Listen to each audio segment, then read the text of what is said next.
Hello everyone, welcome or welcome back to my channel. I hope you are doing good and great. So I am back with yet another video. और ये video one of the most important topics होते हैं जो हम जानना चाहते हैं and सबसे इम्पॉर्टेंट चीज़ है आपके प्रिपरेशन जर्नी में. So without any further ado start करते हैं वीडियो को. सबसे पहले ये वीडियो के टाइटल और थंबनेल से आपको पता चल गया होगा कि ये वीडियो होने वाली है अबाउट मॉक टेस्ट एनालिसिस. सो इसको दो पार्ट्स में हम डिवाइड करेंगे. पहला तो प्लेटफॉर्म, कहाँ से मैं मॉक टेस्ट वगैरह अपना परफॉर्म करती हूँ. सेकंड हो गया कि मैं आपको रियल टाइम अपना मॉक टेस्ट एनालिसिस की कॉपी दिखाऊंगी कि मैं सारे सब्जेक्ट्स को कैसे डिवाइड करती हूँ, सारे टॉपिक्स को कैसे लिखती हूँ, क्या क्या सब्जेक्ट वाइज मेरी स्ट्रैटेजी होती है मॉक टेस्ट एनालिसिस के लिए, सो दैट मैं फर्दर आगे मॉक्स में उस चीज़ को एनालाइज करके अपने मार्क्स को इम्प्रूव करती हूँ. देखो, ये वीडियो स्टार्ट करने से पहले हम एक बहुत इंपॉर्टेंट पॉइंट को मैं डिस्कस करना चाहूँगी कि जब भी लोग बहुत सारे कमेंट करते हैं, और मेरे भी पहले ये प्रॉब्लम होता था जब मैंने पहली बार स्टार्ट किया था प्रिपरेशन. मैं लोगों से कहती थी कि मतलब मैं मॉक टेस्ट तो देती हूँ बट मेरे स्कोर्स जनरली सारे उसमें सेम रहते हैं, बढ़ते नहीं हैं, ऐसा बहुत सारा इशू होता है. एंड आई एम श्योर आपके साथ भी ये चीज़ आप फेस कर रहे होगे और आपको नहीं समझ में आ रहा होगा कि अच्छा ये चीज़ कैसे बढ़ेगा कैसे नहीं. सो मैं बता दूं कि मैं भी ये चीज़ फेस करती थी, बट उसका वन एंड ओनली सोल्यूशन है मॉक टेस्ट का एनालिसिस करना. जितना ज़्यादा अच्छे से आप मॉक टेस्ट एनालाइज करोगे उतनी ज़्यादा अच्छे से आपको समझ में आएगा कि किस तरीके से हम अपने मार्क्स को इम्प्रूव करते हैं. होता क्या है, सबसे बड़ी प्रॉब्लम, सबसे कॉमन प्रॉब्लम ये होती है लोगों में कि लोग जो है वो मॉक्स तो देते रहते हैं, पर डे मॉक देते हैं, दिन में 2 बार मॉक देते हैं. बट क्या होता है, मॉक देते देते वो इतना एग्जॉस्टेड हो जाते हैं कि फिर उसके बाद उसका एनालिसिस अच्छे से नहीं करते, जिसकी वजह से होता क्या है कि उनके जो है मार्क्स वो इंक्रीज नहीं होते. क्योंकि अगर आप पिछली प्रॉब्लम से सीख के आगे वाली चीज़ों में उसको इनकॉर्पोरेट नहीं करोगे तो ऑब्वियसली आपसे गलतियां वापस से वो रिपीट होंगी. एंड जब भी आपकी गलती रिपीट होगी तो आपके मार्क्स भी ऑलमोस्ट सिमिलर ही रहेंगे. सो सबसे पहले आते हैं कि प्लेटफॉर्म वगैरह कौन सा यूज़ करना है. सो बहुत सारे लोग कमेंट करते हैं कि उनके पास इतना पैसा नहीं होता कि वो फ्री में उनको चाहिए होता है कोई ना कोई सोर्स जहाँ से वो अपना मॉक टेस्ट अटेम्प्ट कर सके. So in this video I am going to talk about Guidely. Yes, this is a platform where you can perform free mock test. ये CGL के लिए पूरे अपने प्लेटफॉर्म पे जो है फ्री मॉक टेस्ट कराते हैं. एंड डे वाइज आपको टारगेट मिलता है सब्जेक्ट वाइज मॉक में. जैसे डे 1 पे आपको क्या कहते हैं, चारों सब्जेक्ट में मॉक टेस्ट देने के लिए सारे टारगेट्स आपको मिलेंगे. आप पर डे के अकॉर्डिंग अपने मॉक टेस्ट वगैरह दे सकते हो. मैं यहाँ पे आपको शो करूँगी कि किस तरीके से मैंने परफॉर्म किया. एंड आप पूरे तरीके से, ये ऐप जो है वो कम्प्लीटली फ्री है SSC CGL यूज़र्स के लिए. सो आप जा सकते हो, साइन अप कर सकते हो and you will get it for free.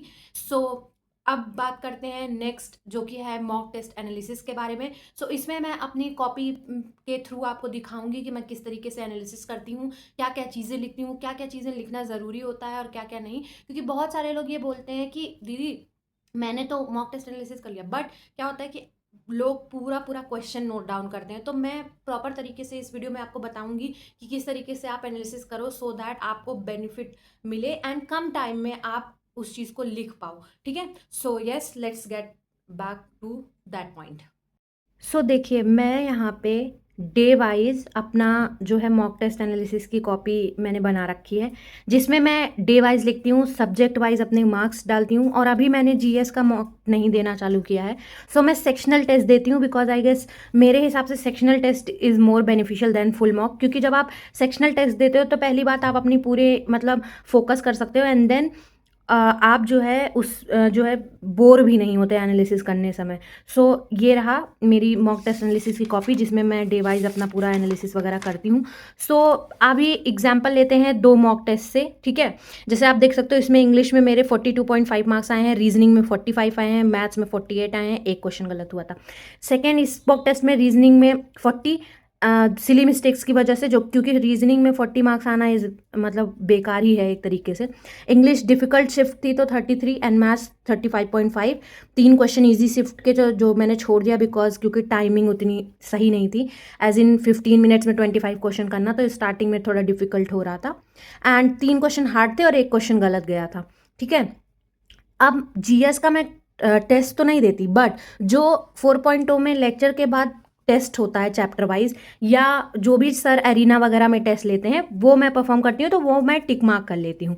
अब आते हैं कि एनालिसिस कैसे करनी है. देखो, जैसे कि इंग्लिश में मेरे एरर में इस मॉक में गलती हुई थी. ठीक है. तो मैंने क्या लिखा है कि much is singular so we use is. So क्या करना है आपको, इंग्लिश में कॉन्सेप्ट लिखने हैं, ठीक है।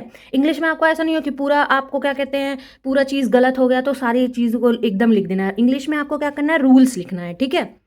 नेक्स्ट आते हैं रीजनिंग में।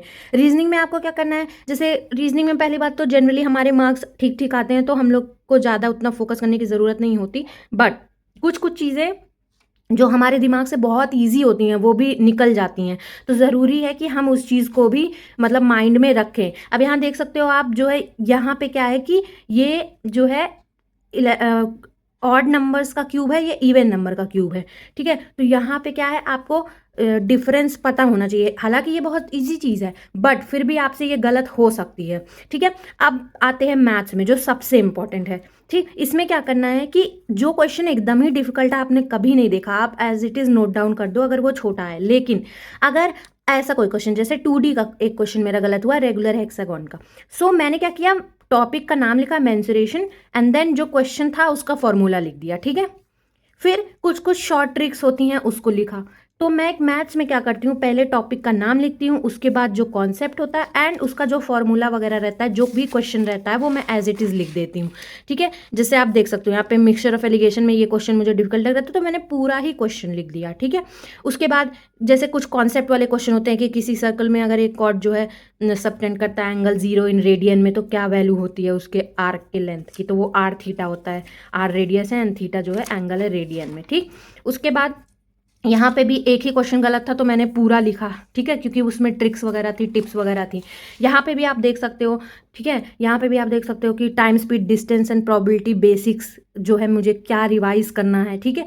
सो एनालिसिस में जो आपके गलत गया आप उसको लिखो, ठीक है। उसके बाद क्या मिस्टेक्स हुई उसको लिखो, उसके बाद फिर आपने कहाँ कहाँ गलती की उसको लिखो, एंड क्या चीज़ें इस मॉक टेस्ट के बाद आपको रिवाइज करनी है, तब आपको नया मॉक टेस्ट देना है, वो लिखो, ठीक है। ऐसे में क्या होगा कि आपको चीज़ों का कॉन्सेप्ट की एकदम क्लैरिटी हो जाएगी, एंड आप फिर नेक्स्ट मॉक टेस्ट है आपकी मिस्टेक्स नहीं होंगी, ठीक है। डिफ़िकल्ट शिफ्ट की बात अलग है, अदरवाइज ओवरऑल आपके मार्क्स इंक्रीज करेंगे ही करेंगे, ठीक है, अगर आप इस तरीके से एनालिसिस करते हो। सो आप सभी ने देखा कि मैं किस तरीके से अपना मॉक टेस्ट का एनालिसिस करती हूँ। Also the Guidely platform which gives you access for like free SSC CGL mock test, so do check it out in my description box। आपको अगर देना है तो आप जा सकते हो, फ्री में मॉक टेस्ट एनालिसिस कर सकते हो। Also they are based on like updated pattern. So yes, that was it for my mock test analysis video. अगर आपको ये वीडियो पसंद आई हो तो please like and subscribe to my channel, subscribe कर लेना। एंड येस, तब तक मिलते हैं किसी नेक्स्ट वीडियो के साथ। Bye guys.